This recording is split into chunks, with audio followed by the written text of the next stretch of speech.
সোনা কেনার প্ল্যান থাকে 1 মিনিট দাঁড়িয়ে যান, কারণ বেশিরভাগ মানুষই জানে না কেন সোনার দাম 1 লাখ ক্রস করতে চলেছে।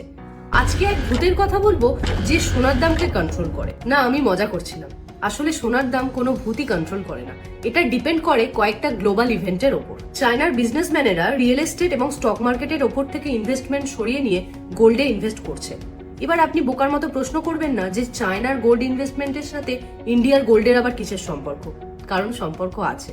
ওয়ার্ল্ডের টপ ইকোনমি যেমন ইউএস অ্যান্ড চায়না, তাদের সেন্ট্রাল ব্যাংকে গোল্ডের রিজার্ভ অলরেডি বাড়িয়ে দিয়েছে।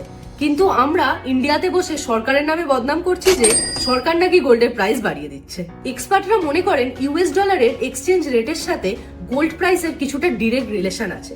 কিন্তু এসব জিনিস আপনারা জানবেন কি করে? কারণ এখনো পর্যন্ত তো আমার চ্যানেলটাকে আপনারা সাবস্ক্রাইবই করেননি। নিচে সাবস্ক্রাইব বাটনে ক্লিক করে দ্য কিউরিয়াস বাঙালিকে সাবস্ক্রাইব করুন, কারণ every Sunday new video release করি।